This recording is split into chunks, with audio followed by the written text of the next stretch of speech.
လက်ရှိပြောပြမယ့်အကြောင်းအရာတော့ virtualization မှာရှိရတဲ့ snapshot ဆိုတဲ့ feature ကိုသုံးပြီးတော့ကျွန်တော်ဒီကိုယ့်ရဲ့ဒီ virtual machine မှာသုံးပြီးနေ server တွေ application တွေကိုရက်တစ်ပြည့်အတွင်းမှာကျွန်တော်ဒီ error တက်ခဲ့လို့ရှိရင်အောင်လို့ရှိရင် state ကိုပြန်သွားကြလို့ရှိရင်တွားလို့ရတဲ့ feature တွေပြောပြမှာဖြစ်ပါတယ်အဲ့တော့ snapshot ဆိုတော့ဒီမှာကျွန်တော် Windows သုံးတဲ့ရှင်းပြီးရှင်းပြရင်ပုံနားနိုင်မယ်ထင်ပါတယ်။ Windows မှာကျွန်တော် restore point လို့ပါတယ်ကျွန်တော်ဒီရက်တစ်ရက်မှာကျွန်တော် restore point လုပ်ခဲ့လို့ရှိရင်ကဲ Windows တခု error တက်သွားခဲ့လို့ရှိရင်နောက်မှာလောက်ထားတဲ့ဒီ restore point လောက်ထားတဲ့ရက်ကိုကျွန်တော်ပြန်သွားလို့ရအောင်အဲ့ကျရင်ဒီ system ကပြန်ပြီးတော့ original တိုင်းပြန်ကောင်းသွားပြီးတော့ပုံမှန်ပြန်လုပ်ပါအဲ့လိုမျိုးပဲဒီ snapshot ကလည်းအဲ့လိုမျိုးကျွန်တော် state ကြီးမှတ်ထားပြီးတော့အဲ့ state ကြီးကျွန်တော်ပြန်သွားနေတဲ့အခါမှာ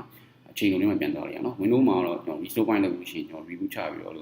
restore point ခေါ်ရတော့အများအချိန်ကြာဒီ virtualization မှာကျွန်တော်အရန်ကိုမြန်ဆန်ပါတယ် snapshot တစ်ခုသွားရင်ကျွန်တော်စက္ကန့်ပိုင်းနဲ့ကြာတယ်စက္ကန့်ပိုင်းလောက်ပဲကြာတယ်တချို့ကတော့ဒီ site ကကြီးလို့ရှိရင်တော့ကျွန်တော်မိနစ်ပိုင်းလောက်ပဲကြာအဲ့တော့ဒီမြန်ဆန်တယ်နော်အဲ့တော့ snapshot ကိုကျွန်တော်စပြီးတော့ကျွန်တော်စမ်းသပ်ကြည့်မယ်နော်အဲ့တော့ကျွန်တော်မှာ login ဝင်လိုက်မယ်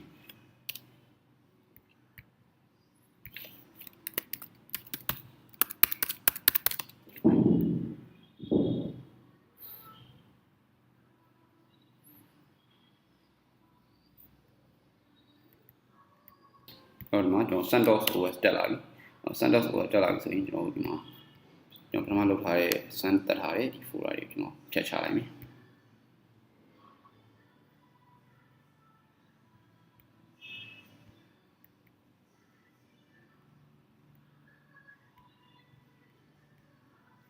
โอเคအဲ့တော့ဒါကကျွန်တော်ဒါ CentOS တင်ပြီးတဲ့အချိန်မှာစဖို့ဒါအခြေအနေလိုပဲယူဆလိုက်ပါတော့ဒီလက်ရှိဒီအခြေအနေကိုကျွန်တော်က snapshot ရေးရိုက်ကြည့်မယ်နော်ဒီမှာကိုတုံး snapshot လုပ်မယ်ဒီ virtual machine ကိုရွေးလိုက်ရွေးပိုင်း right click နဲ့ထုံးစံတိုင်းဒီမှာ snapshot ဆိုရရှိတယ်အမှ take snapshot ရွေးလိုက်မယ်ဒါဆိုရှင်ကျွန်တော်ဒီမှာ snapshot ရိုက်မယ်ပေါ့လေးပေါ်လာအမှကျွန်တော်ကလောတဲ့ဒီနာမည်ပေးအောင်နော်နာမည်ကတော့လုပ်ငန်းဝင်နေမှာဆိုတော့ကျွန်တော်လက်ရှိတုံးနေတဲ့ဒီအခြေအနေပေါ်မူဒီကိုအနည်းဆုံးနာမည်ပေးနေပုံပေါ့အဲ့တော့မှတခုလုံးမယ်ဆိုကျွန်တော် name နဲ့ရှာပြီးတော့ဒီ snapshot ပြန်ဆွဲခေါ်နိုင်မှာဖြစ်ပါတယ်အောက်မှာ description တွေပေးလို့ရအောင်ဒီ snapshot ကိုကျွန်တော်ဘာပြလုပ်ထားရဲစသဖြင့်တော့ကျွန်တော်ဒီမှာတော့စချင်းဒီဘာမှမလုပ်ရတဲ့အခြေအနေလို့ကျွန်တော်တတ်မှတ်လိုက်တော့ initial state ကိုတတ်မှတ်လိုက် initial state ဆိုလို့နာမည်ပေးလိုက်မယ်ဒီ snapshot ကိုကြိုက်တဲ့နာမည်ပေးလို့ရတယ်ကျွန်တော်တော့ဒီ CentOS မှာလောတဲ့ဘာမှမလုပ်ရတဲ့ကြောင့် initial state ကိုပေးလိုက်ပါတော့တော့ကျွန်တော် snapshot လုပ်လိုက်မယ်ဒီထားမှာကျွန်တော်ပြန်ကြည့်လို့ရတယ် right click နဲ့ snapshot တွေဝင်လိုက်ဒီမှာ snapshot manager မှာကြည့်လို့ရတယ်နော် snapshot manager မှာဒီမှာကျွန်တော် initial state ကို snapshot ကိုရှိနေအောင်ဒီမှာကျွန်တော် screenshot တွေပါဒီမှာပဲရမှာကျွန်တော်ဘယ်ချိန်မှာကျွန်တော်ဒီ snapshot ရိုက်ခဲ့တယ်နော် okay အဲ့တော့နောက် snapshot ကိုရိုက်ကြည့်မယ်မြိုက်ခင်မှာကျွန်တော်ဒီမှာ change လေးလုပ်ကြည့်ဟောကျွန်တော်ဒီမှာ folder တစ်စောက်ကြည့်ပြီ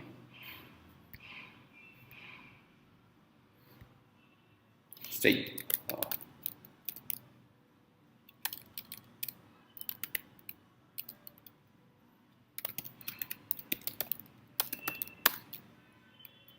diary 1ဆိုတဲ့ကျွန်တော်ဒီ folder လေးကိုစောက်ကြည့်လိုက်နော်โอเคအဲ့တော့ကျွန်တော် diary 1 folder ကိုစောက်လိုက်တာလေဒါပြောမှမသိပြောင်းလဲချက်ဒီတစ်ခုဖြစ်သွားတယ်။ဘာပြောင်းလဲချက်လို့ကျွန်တော်ဒီ snapshot တစ်ခုရိုက်ကြည့်။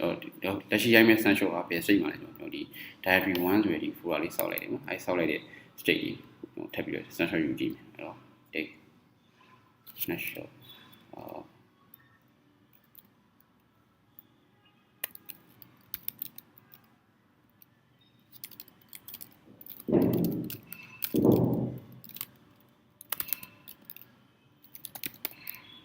snapshot 1လို့ကျွန်တော်ပေးလိုက်မှာအောက်မှာ description မှာဘာလုပ်နေဆိုတော့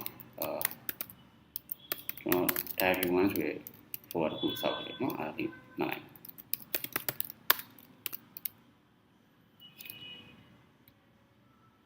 โอเคဒါဆိုရှင်ပြီးပါရင်ကျွန်တော်နောက်ထပ် diary 2ဆိုတဲ့folder တစ်ခုစောက်ကြည့်မယ်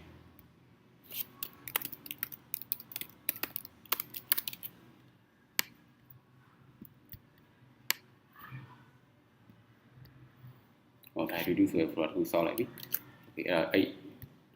အခုဆိုရင်လက်ရှိ state မှာဒီ folder နှစ်ခုအသစ်ဖြစ်သွားအောင် diary 1 diary 2အဲ့ state ကိုကျွန်တော် snapshot ထပ်ပြီးရိုက်ကြည့်မယ်။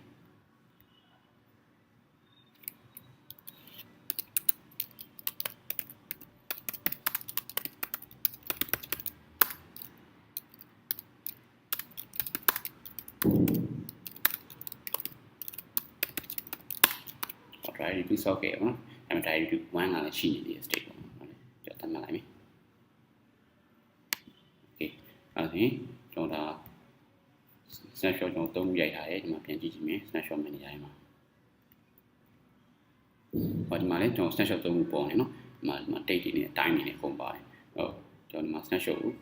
ပြန်ကြည့်မယ်ဟုတ်ကိုကဒီလို snapshot ရိုက်ထားခြင်းသူပြသူအပြင်တခုဖြစ်ခဲ့တယ်ဒါမှမဟုတ်ရှင်ဥမာကိုကဒီ server တစ်ခုထောင်လိုက်server တစ်ခုထောင်လိုက်ပြီး initial state ကိုမှတ်ထားလိုက်ပြီးတော့ကိုကအမှ web server ဆမ်းမယ် web server လေးကိုစမ်းကြည့်လိုက်အောင် okay web server ကဒီစမ်းပြီးတော့တိတ်အဆင်မပြေဘူးပေါ့နော် error တွေကလည်းများနေဖြည့်ရှင်းရလည်းမနိုင်တော့ဆိုရင်ကျွန်တော်ဒီ initial state မှတ်ခဲ့တယ်ဆိုရင် initial state ကိုကျွန်တော် repair လုပ်တယ်ခေါ် repair ဆိုတာဒီကိုမှတ်ထားတဲ့ state ကို restore ပြန်လုပ်တာပါပဲအဲ့လို state ကိုကျွန်တော်ပြန်သွားလို့ရအောင်အဲ့တော့ဟောဒီ server ဘိုင်းကိုစမ်းသပ်တဲ့လူတွေဆိုရင်အဲ့လိုမျိုးတော့ snapshot ကိုတုံးချလို့ရနော်ဟော state လေးမှတ်သွားပြီးတော့ကိုစမ်းသပ်နေတဲ့ state လေးမှတ်သွားလို့ရတယ်ပြီးအချိန်လေးမှာကိုကနောက် state ကိုပြန်ပြီးတော့သွားလို့ရအောင်โอเคအောင်မြင်ခဲ့လို့ရှိရင်အောင်မြင်ခဲ့ state ကိုမှတ်ပြီးတော့ထပ်ပြီးတော့စမ်းကြည့်လို့ရတယ်အဲ့လိုမျိုးကျွန်တော်ဒီကိုယ့်ရဲ့ဒီကိုယ်တိုင်ဉာဏ်မှာမူတည်ပြီးဒီ snapshot ကလည်းတုံးချလို့ရပါအဲ့တော့ကျွန်တော်ကတော့လက်ရှိ initial state ကိုကျွန်တော်တွားကြည့်ကြည့်မယ်ဟောဒီမှာ initial state မှာကျွန်တော်ဘာမှမလုပ်ခဲ့ဘူးလေလက်ရှိ state ကတော့ဒီမှာ folder အသစ်နှစ်ခုနဲ့စောက်တာနော်အဲ့တော့ initial state ကိုတွားမယ်ဆိုရင်ဒီမှာ initial state ကိုရွေးလိုက်ပါမယ်ပြီးတော့ရှင်ကျွန်တော် right click နဲ့ go to snapshot ပေါ့နော်go to snapshot ကိုကျွန်တော်ရွေးလိုက်မယ်okay အဲ့တော့ visual လုပ်လိုက်ပြီနော်ခဏနေလို့ရှိရင်ကျွန်တော် initial state ကိုရောက်သွားပါလိမ့်မယ်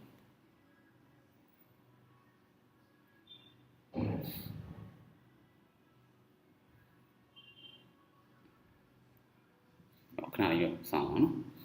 ကျွန်တော် type 1 hardware သားလေးဒီက server virtualization မှာတရားအောင်မြန်ဆန်ပါတယ်ဒီမှာဒါ testing environment ဆိုတော့နည်းနည်းလေးကြာအောင် type 2 hardware သားပေါ့ဟုတ်ပြီဒါဆိုလို့ရှိရင် initial state ကိုရောက်သွားပြီကျွန်တော် snapshot ကိုဖြောက်လိုက်ဒါဆိုရင်ဒီမှာကျွန်တော်ဘာမှမလုပ်ခဲ့တဲ့ဒီ initial state ကိုရောက်သွားပြီနော်အဲ့တော့ကျွန်တော်ဒီ folder တစ်ခုစောက်ခဲ့တဲ့ state ကိုပြန်သွားကြည့်မယ် snapshot တွေရတယ်ဒီကနေတန်းပြီးတော့ကျွန်တော်သွားခြင်းလည်းရတယ် snapshot manager နဲ့သွားခြင်းလည်းရတယ်အဲ့တော့ snapshot 1ကိုရွေးလိုက်ပြီးသွားရင် yes နေတယ်ဒါဆိုရင်ကျွန်တော် folder တစ်ခုစောက်ထားတဲ့ state ကိုရောက်သွားလိမ့်မယ်နော်ပြီးသွားလို့ရှိရင်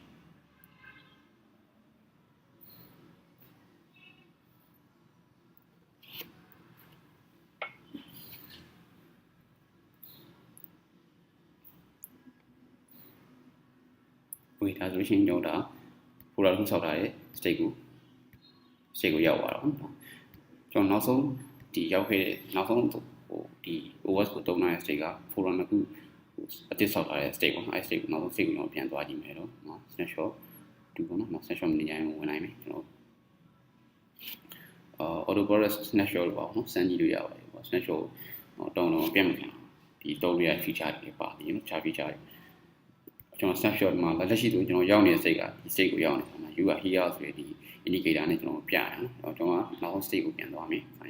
final state မှာကျွန်တော်ဒီမှာလည်းကျွန်တော် description မှာရေးရတယ် F1 2နဲ့ရှိနေအောင်အဲ့ကိုကျွန်တော်သွားအောင် go to yes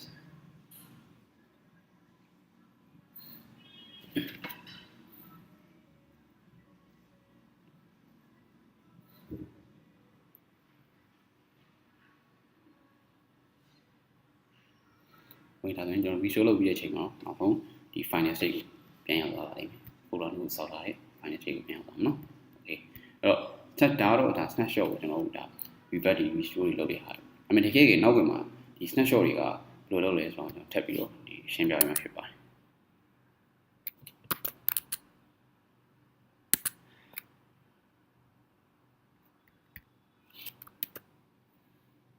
ဟုတ်ဒီ virtual machine file တွေရှိနေအောင်ကျွန်တော်တစ်ချက်တွားကြည့်လိုက်မယ်နော်ဒီလက်ရှိ run နေတဲ့ဒီ sandbox virtual machine ရှိနေတယ် file တော့တွားလိုက်မယ် k ထဲမှာကျွန်တော်တင်တာ vn နဲ့က new folder အဲ့တော့ဒီမှာဘာတွေတိုးလာလဲဆိုတော့ပထမကျွန်တော် video file တော့ကျွန်တော်ဒီ cloning အကြောင်းပြောပြတော့ဒီ virtual machine ရဲ့ file ကိုကျွန်တော်ပြောပြလိုက်အဲ့တော့ snapshot လုပ်တဲ့အချိန်ကျရင်ကျွန်တော်ဒီဘာတွေဖြစ်လာလဲဆိုတော့နောက်ပိုင်းမှာဒီ virtual machine disk ပေါ့နော်ဒီ virtual machine ဒီမှာတုံးနေ virtual machine မှာတုံးနေ OS ရဲ့ဒီ virtual disk ကိုကျွန်တော် disk state ပေါ့ပြောရရင် head ထဲမှာရှိ data တွေပုံလို့ဆိုတာ state တွေမှတ်ပြီးတော့ဒီ snapshot လုပ်တာဖြစ်တဲ့အတွက်ကြောင့်ဘာဖြစ်လဲဆိုတော့ဒီ head တစ်လုံးနေပါတာကျွန်တော်ဒီ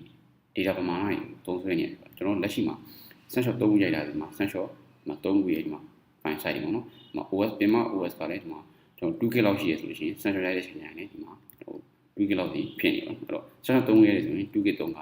ဖြစ်သွားမှာအဲ့တော့ပြောရရင် OS site ကြီးလာနေမြန်နော် snapshot ရတဲ့အချိန်မှာလေ snapshot ရဲ့ဒီ disk file ကြီးရတယ် site တွေဘာမှကြီးမားလာမှာဖြစ်ပါတယ်အဲ့တော့ဒီနောက်ပြန်မှာတော့ဒီ story တွေကပို့ပြီးလိုပါလာမှာဒါကျွန်တော်ဒါမှဒါကျွန်တော်က desktop environment မဟုတ်လို့ဒီ story ကသိပြီးတော့မစားဘူးသိမသိတာဒါမှ 2K သုံးလာတဲ့ဒီ OS ကိုsnapshot 3ခဲ့တဲ့အချိန်မှာကျွန်တော်နောက်ထပ် 6K လောက်ထပ်ပြီးတော့ဒီ OS data ပမာဏနော်ထပ်သုံးအောင်တွေ့ရ။ဒီမှာလည်းပြီးတော့ဘာဖြစ်လဲဆိုတော့ဒီ snapshot နဲ့ဆိုင်နေဒီ file system တွေထပ်တိုးလာအောင်အမှကျွန်တော်ထပ်ပြီးရှင်းပြဖို့လိုတာဒီ VMDK ကတော့ဒါ virtual machine disk ပေါ့နော်ဒီပြင်မှာ virtual machine disk အဲ့ကနေမှကျွန်တော် snapshot ရိုက်လိုက်ပြီး state တွေမှတ်ပြီးဆိုရင်ဒီလိုမျိုး virtual machine snapshot file နော် v.vm vman လို့ .vmsn ဒီမျိုးတွေထပ်ပြီးတော့ပွားလာအောင်အဲ့တော့ဒီ file system လေးကိုထပ်ပြီးတော့ရှင်းပြအောင် VMware ရဲ့ဒီ virtual machine file system လေးVMSN ဆိုတာ virtual machine snapshot state ပေါ့နော်ဒီလက်ရှိ virtual machine တွေရဲ့ဒီ snapshot state တွေကိုဖမ်းတာအဲ့ကနေတော့ဘာနဲ့တွေ့ရလဲဆိုဒီဘက်က virtual machine ဒီ snapshot disk တွေနဲ့တွေ့တာပေါ့အဲ့ဒီကိုကဒီ snapshot 1ပေါ့နော်ပထမဆုံးကဒီ1က initial state ကိုမှတ်ခဲ့ရတယ် initial state ကိုကျွန်တော်ပြန်သွားမယ်ဆိုရင်ဒီကောင်နဲ့တွေ့တာပြီးတော့ကျွန်တော်ဒီက virtual machine snapshot disk နဲ့တွေ့ပြီးလုပ်ပါပေါ့ကိုကနောက်ဆုံး final state ဒီ diary နှစ်ခုစောက်တာရဲ့ဒီ final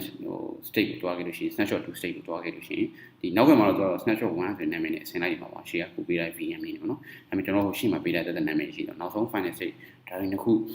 သတ်မှတ်ထားတယ် diary နှစ်ခု create လုပ်ထားတဲ့ဒီ state ကိုတွားမှာဆိုရင်ဒီ snapshot ဒီ state file ကြီးက hello လောက်သွားပြီးတော့ဒီ virtual machine disk နဲ့တွဲပြီးတော့ visual ပြန်လုပ်ပါအောင်နောက်ပိုင်းမှာကျွန်တော်လေးချိတ်ဆက်ပြီးတော့လုပ်လို့ရတယ်နော်အဲ့တော့ပြောရမယ်ဆိုရင် snapshot ဒီများများရိုက်တာနဲ့များနောက်ပိုင်းမှာတော့ story တွေကဒီသုံးစွဲမှုတွေကတဖြည်းဖြည်းတက်လာမှာတက်လာပြီးတော့ဘာဖြစ်လာလဲဆိုတော့ဒီ OS ကြီးလာနေများ story တွေရတယ် story data ပမာဏတွေအရင်အောင်ကြီးမားလာပါဘူးနော် Okay အဲ့တော့အားလုံးစမ်းသပ်လို့အဆင်ပြေမယ်လို့ပြောနိုင်ပါတယ်အားလုံးကျေးဇူးတင်ပါတယ်နော်